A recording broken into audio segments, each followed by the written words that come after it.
भव सागर से किनारे नहीं लगी। इसलिए नव नारियों, सौभाग्य से वक्त का इतना बड़ा वरदान आपको मिला, ये मानव तन आपको मिल गया। न जाने किस महात्मा की दया हो गई, न जाने कौन से जन्म जन्मांतरों के शुभ पुण्य कर्मोदय हो गए, जो आपको ये मनुष्य शरीर मिल गया। अरे अब की बार मौका मिल गया है, समय रहते हुए अपनी जीवात्मा के कल्याण के लिए थोड़ा बहुत विचार करिएगा, वरना ये समय तुम्हारा निकलता चला जा रहा। अरे मिले नर देह तुमको, बनाओ काज कुछ अपना, पचो मत इस जग में, जानियो रैन का सुपना। अरे प्रेमी भाई बहनों, जैसे रात में हम लोग स्वप्न देखते हैं, हालांकि उस समय पर हमें स्वप्न सच मालूम पड़ता, असली प्रतीत मालूम होता, लेकिन जब हम सुबह उठते हैं, जब हमारी आंखें खुलती हैं, तब हमें होश आता, नहीं भाई हम तो स्वप्न देख रहे थे, ये सब भ्रम है। ठीक उसी प्रकार से ये दुनिया भी 10, 20, 100 साल का स्वप्न है। अब आप कहोगे हम जाग रहे हैं, परंतु प्रेमी भाई बहनों, ऐसा हरगिज नहीं है। जिस दिन मौत का वक्त आएगा, अरे आप रोगे, हाय हाय करके चिल्लाओगे कि हाय हमने सारी जिंदगी यूं ही स्वप्न में गुजार दी, जागने का समय तो अभी आया था, जो कुछ करना था अभी करना था।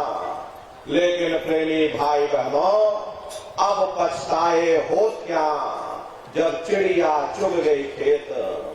महात्मा प्रेम से जीवों को समझाते कि भाई देह और गृह सब झूठा, भरम में काहे को खपना, ये घर बार हमारा अपना नहीं, हरे पराया देश है, ये सराय खाना है, ये मुसाफिर खाना है, ये शरीर भी तुम्हारा अपना नहीं, ये भी काल का पिंजरा है, किराए का मकान है, पराया मकान है। अरे किसी को 40-50 साल के लिए मिला, किसी को 80-90, 100 साल के लिए मिल गया। अरे जितने जितने श्वास उस मालिक ने बख्शे हैं, उसे भुगतने के बाद में हमें शरीर को यही छोड़ जाना। श्वास दुधारा नित्य ही जारी, एक दिन खाली चाम। हरे प्रेमी भाई बहनों, एक तालाब पानी से चाहे कितना भी क्यों ना भरा हो, आप एक छोटी सी नाली काट कर खोल दीजिए, तालाब में छोटा सा छेद कर दीजिए, तो सारा पानी ही तालाब से बाहर निकल जाएगा। ठीक उसी प्रकार से हमारा ये शरीर भी श्वासों का भंडार है।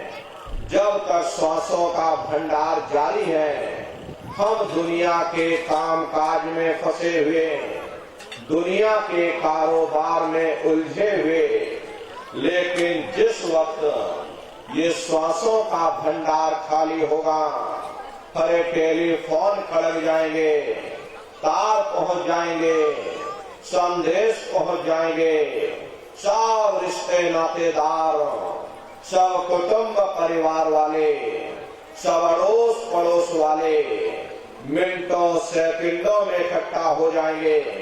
हरे प्रेमी भाई बहनों, मामूली कष्ट नहीं होता, मौत के समय में घन घोर पीड़ा होती है। जनमत मरत दुसह दुख होई, सहजो बाई ने लिखा कि सहजो मोती आईया, अंगे अंग दिया तोड़, और हिया जरे छाती फटे, उठे पीर घन घोर। गुरु महाराज सत्संग में फरमाते थे कि जैसे 1 लाख बिच्छू एक साथ मिल करके हमारी जिस्म पर डंक मारे उससे भी लाखों करोड़ों गुना ज्यादा मौत के समय में दर्द होता है। जब मृत्यु आती है तो किस तरह से प्राण निकलते, प्राणों के निकलने की क्या प्रक्रिया होती है, जरा उसे भी आप लोग समझ लीजिए। देखो प्रेमी भाई बहनों, जैसे संसार में महाप्रलय आती, महाप्रलय के समय क्या होता, सबसे पहले पूरी पृथ्वी रह जाती। ये पृथ्वी पानी में घुल करके और पानी बन जाती है। मानो सृष्टि की प्रलय एक बड़ी कयामत है और शरीर की प्रलय छोटी कयामत है। तो जैसे ही मौत आती है सबसे पहले गुदा चक्र टूटता है, सिमटत भांस श्वास उठ जावे और प्राणपति जब सिमट समावे, उस समय हमारी श्वासें रुक जाती, शरीर की चेतना पीछे सिमटने लगती। तो सबसे पहले गुदा चक्र ही टूटता, क्योंकि गुदा चक्र में पृथ्वी का वास होता है। गुदा चक्र टूट करके ऊपर इंद्रिय चक्र में समा जाता। इंद्रिय चक्र में जल का वास होता, यानी जल ने पृथ्वी को घोल दिया। फिर जब इंद्रिय चक्र टूटेगा तो ऊपर नाभि चक्र में समा जाएगा। नाभि चक्र में अग्नि का वास होता, यानी अग्नि ने फिर जल को सुखा दिया। ये नीचे से सिमटाव होता है, नीचे से ऊपर की ओर सिमटाव होता। फिर जब ये नाभि चक्र टूटेगा तो हृदय चक्र में समा जाएगा। हृदय चक्र में वायु का वास होता, यानी वायु ने अग्नि को अपने में समाहित कर लिया और इस तरह से वायु आकाश में उड़ गई। ये आंखों की पुतलियां पलट जाती हैं, मुंह खुला का खुला रह जाता। महात्मा कहते हैं कि जब यह कर्म कलाई उपजावे और बुद्धि सुरख की यान दबावे, जब यह जीवात्मा पांचों तत्वों को लान करके जल पृथ्वी अग्नि वायु आकाश पांचों तत्वों को लान करके ऊपर आती है, तो काल दाढ़ में आन दबानी और जब भर के नैनन से पानी, जब काल अपनी दाढ़ में दबाता उस समय नेत्रों से पानी निकलता, इंद्रियां टूट टूट करके चकनाचूर हो जाती, सब रिश्ते नातेदार खड़े रह जाएंगे, डॉक्टर वैद्य हकीम सब आपको घेरे रह जाएंगे, लेकिन आप अपनी पीड़ा को उस समय अपने मुख से बयान नहीं कर पाओगे। सिर्फ आपके नेत्रों से अश्रु टपकेंगे। हरे अमदूत आते हैं, प्राणों की डोरी को तोड़ देते और जीवात्मा को खींच करके इस शरीर से बाहर कर दिया जाता। और जैसे ही जीवात्मा शरीर से अलग हुई, ये शरीर आपका मिट्टी हो जाता। फिर इस मिट्टी को एक रात अपने घर में कोई रखने को तैयार नहीं होता।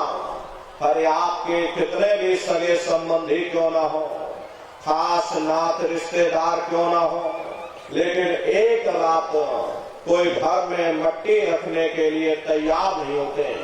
कहते भाई जल्दी करो जल्दी करो, अब इनकी शक्ल देखने में हमको डर लग रहा, जल्दी से बाजार से कफन खरीद के लाओ, जल्दी से लकड़ियां खरीद के लाओ, जल्दी से चिता तैयार करो, इनको घर में से जल्दी से उठा ले जाओ, वही शमशान भूमि पर जला देना। ये जो घर में इनके कपड़े लत्ते पड़े हुए, हर इनके कपड़े लत्ते भी उठा ले जाओ, वही शमशान भूमि पर जला देना। जिस बिस्तर पर ये लेटे रहे, ये बिस्तर भी अशुद्ध हो गया। अब इनकी छुई हुई चीज हमको घर में एक नहीं चाहिए, इसलिए इनका बिस्तर भी उठा ले जाओ, वही शमशान भूमि पर जला देना। लेकिन उसने कोई सोने की अंगूठी पहनी होगी, उसे धीरे से उतार कर जेब में रख लोगे, बस वही एक अशुद्ध नहीं होगा और बाकी सब अशुद्ध हो जाएगा। हरे महात्मा कहते हैं कि भाई कुटुंब परिवार मतलब का और बिना धन पास नहीं जाए। ये रिश्ते नातेदार, ये कुटुंब परिवार वाले, ये सब स्वार्थ के संगी साथी। हरे प्रेमी भाई बहनों, आज तुम्हारी जेब में पैसा है तो सब जैसे तैसे तुमसे रिश्तेदारियां कायम कर लेंगे। आज जेब खाली हो जाए तो कोई किसी को याद करने वाला नहीं। 13 दिन बाद 13वीं मना दोगे, लड्डू पूड़ी पकवान बना करके खिला दोगे। जाने वाले